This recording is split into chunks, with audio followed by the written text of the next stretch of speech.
হিংসা, নিন্দা এবং মারামারি, কাটাকাটি এ থেকে যেন ভালো থাকতে পারি, এটা যেন আমাদের ভিতরে না হয়। যেমন আমি একজন পুরোহিত, রোডে চলতে গেলে আমাদের অনেকে অনেক কথা বলে, কিন্তু আমরা চাই যেন এটা না বলে। যেমন যার যার ধর্ম শেষে পালন করব, একত্রিত পালন করব, কেননা আমাদের যে শরীরের রক্তটা আছেন এটা কাটলে ভাগ করা যায় না।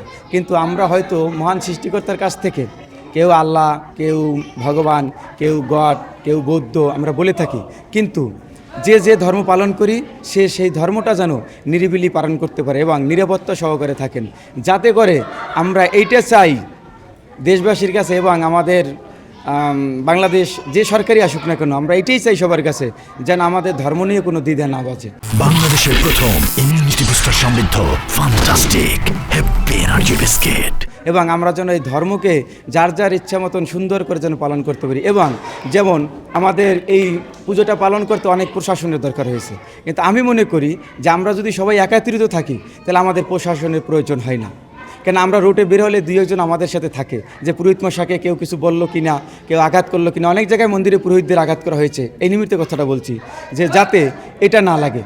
যে আমরা যেভাবে, যেমন আমাদের ধর্মীয় ভূষা, কাদের আমাবলি, কণ্ঠে মালা, কপালে তিলক, পাঞ্জাবি পরে, ধুতি পরে, আমাদের এটাই ভেষ। কিন্তু আমরা যদি সেটাকে চেঞ্জ করে চলতে হয় তাহলে তো আমরা শান্তিতে নেই। আমরা চাইবো এইটা বাংলাদেশের যে সরকারই আসুক না কেন, যে আমরা যেন এই শান্তিতে থাকতে পারি, যে যার যার ধর্ম শেষে পালন করব, যার যার বেশভূষা নিয়ে শেষে চলবো, এতে যেন কোনো দ্বিধাদ্বন্দ্ব না আসে। এবং এটা মার শুধু সরকারের কাছে না, আমি মার কাছে প্রার্থনা করব যে মা যেন আমাদের এ থেকে মঙ্গল কামনা করেন। আর আমাদের এই মন্দিরের যে কমিটি আছেন, আমি এদেরকে সাধুবাদ জানাবো, যে এর চেয়েও যেন আমাদের, মানে আমি যে পুরোহিত এই মন্দিরে আসি, আমার প্রতি এমন সুন্দর খেয়াল রাখেন, এর চেয়েও যেন আমি মায়ের কোলের মতন আসি, এর চেয়েও ভালো কিছু আমি তাদের কাছে আশা করি এবং তাদের জন্য প্রার্থনা করি।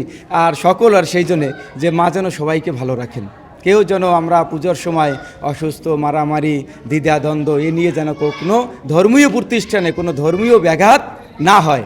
আমরা এটাই মায়ের কাছে প্রার্থনা করি, কেন আমাদের আর কিছু চাওয়ার নেই।